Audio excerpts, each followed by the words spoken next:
You're listening to Blue Radio, bringing the vibe. Welcome one more time to the Mtalii Experience right here on Blue Radio. As always, I am your host, Mala Kipto, or Ian Kipto as I like to be called.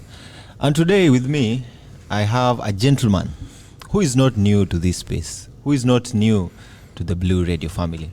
I'm talking about His Excellency, the Ambassador to Kenya, and some of our neighbors. I won't talk about them because today it's all about Kenya. It's all about the 254. I am joined by His Excellency, Mr. Maddens. Good morning. Good morning. How are you? I'm very well. You forgot to say that I'm the ambassador of Belgium. No worries. Thank you actually There's for many reminding me. ambassadors to Kenya. Me, I'm from Belgium. You know, there might be so many ambassadors, but none like yourself. You're very kind. Thank you. No, this is actually the truth, yeah, because we get to hear about them. We get to read about them in the social media, but we never get to sit across them, yeah? And so Thank you.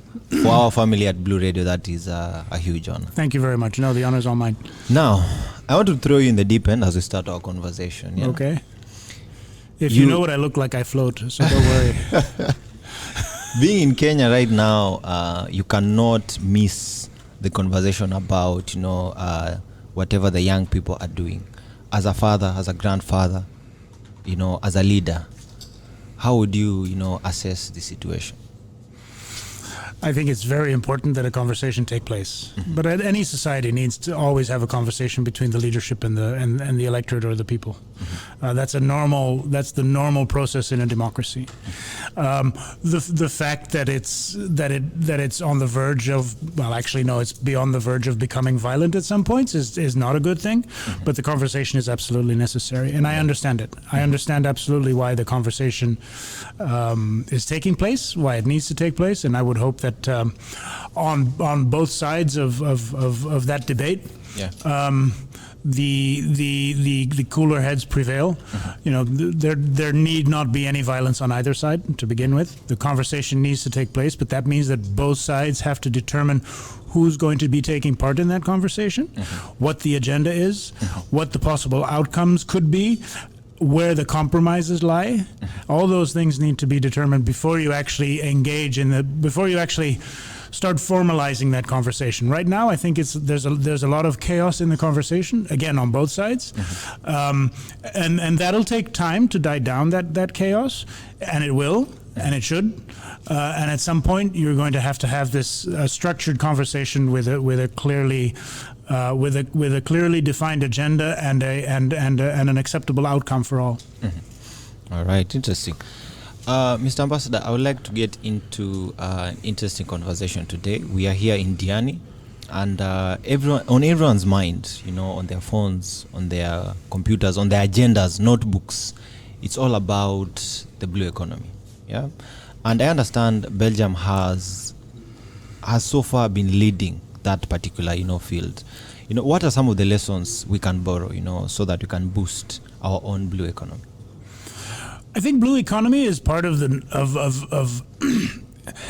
is part of like what I would try and consider the new economy based on tech, based on creativity, and based on disruption and innovation. Okay. Whether it's centered on the ocean and water and lakes, or whether it's centered on purely IT, creativeness in the IT sector, content creation, etc. The important thing is disruption, and the important thing is innovation. With respect to the blue economy, the scope is endless, because you're talking about agriculture, you're talking about aquaculture, you're talking about transport, you're talking about environmentally sound economic activity. Yeah. So I guess on the side of the blue economy, the scope is much larger than, for example, in content creation or in more narrowly defined tech. but it's all about the disruption and the innovation. I think it is, and from that perspective, from my country at least, we have experience. We have a coastline. We have a very strong fisheries industry. We're not the same maritime power as the Dutch are, for example, but we have the second largest harbor in Europe, in the port of Antwerp. We have an incredibly efficient harbor in Bruges, also at the coast. So we have some experience in terms of quote unquote the blue economy, narrowly defined, and that experience and that expertise is available for whoever asks us for it. It's interesting you've talked about Antwerp. I was reading somewhere. I remember I had that conversation, and somebody was telling me, right now you've developed policies that ensure, the quality of imports and exports is of high standards. This individual was telling me that from Antwerp, the standards are so high that whatever they export has to be high of the highest level, and whatever comes in similarly, to ensure that the gold standard or the levels are high. But when you come to let's say I would use my country and many African countries, when it comes to these policies of quality of imports, quality of exports, sometimes it isn't so good. What approach could we change in our policies, or how we approach this solution, so that you can have better quality of imports and exports? Rule of law. Set the standards and stick to them. It's as simple as that. It's as simple as that. But then you have individuals, who many a times try to, I would say, move around the edges. Yeah. Rule of law. Set the standards and stick to them. It still comes down to and enforce them. It's always the same thing. You set the standards, you write the law, you stick to the law, you enforce the law. You enforce the law. Done. I love it. It's so simple. And as we approach our the end, I would like to bring you back to a conversation that is very interesting. Yeah. So last month, delegates met in Germany, Bonn, for I believe some climate talks, which would be in line preparation for COP29, I believe. And one of the issues, during this event was climate change financing, or climate change resilience financing. Yeah. And I would like to pick your brain on this issue of financing. How can African countries, you've been living with us here. You see our problems, you see our challenges, and I know ways we could find solutions. Yeah, how could we bridge that gap of financing? I think one of the main problems at this stage in development or climate financing is the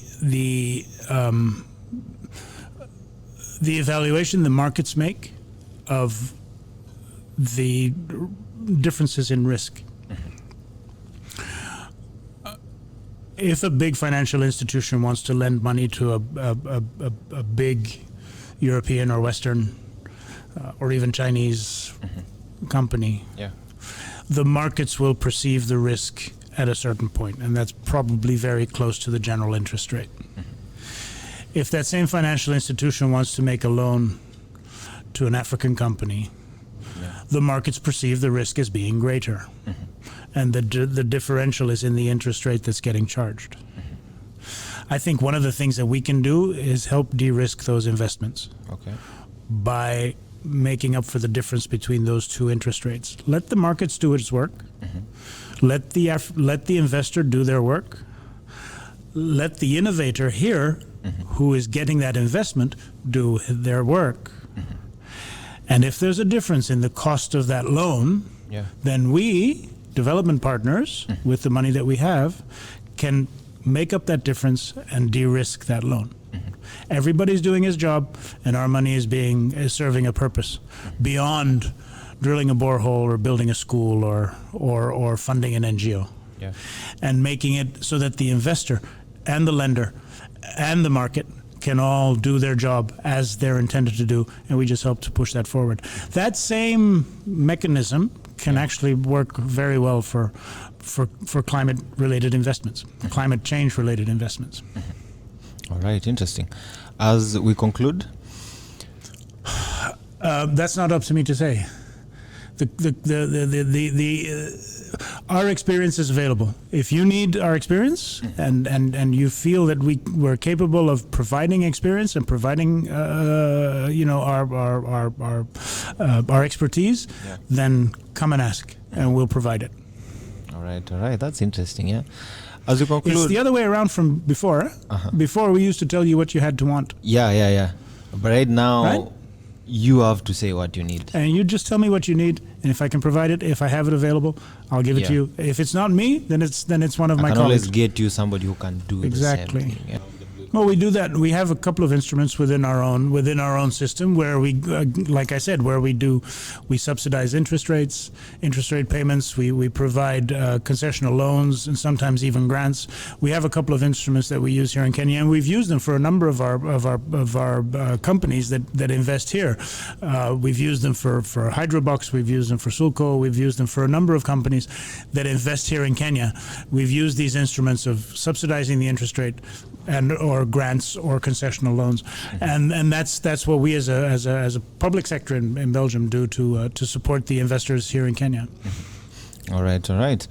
Before I give you the 1 minute for your parting shot, as a country, as Belgium, you are a part of the European Union, yes? And I've been reading that the European Union has invested billions into Africa through various projects in the blue economy, building schools and whatnot. And I don't know if you've been aware of the numbers or whatnot, but that is a direct investment into the communities. How would you assess the return on investment from where you are seated, or your own view? I don't know. I don't know if that's up to me to assess that the return on investment. I think that's more your answer to give. Has what we have done over the last 60 or maybe even 200 years, has that left behind a better continent or not? I think in many ways yes, and in a lot of ways also probably not.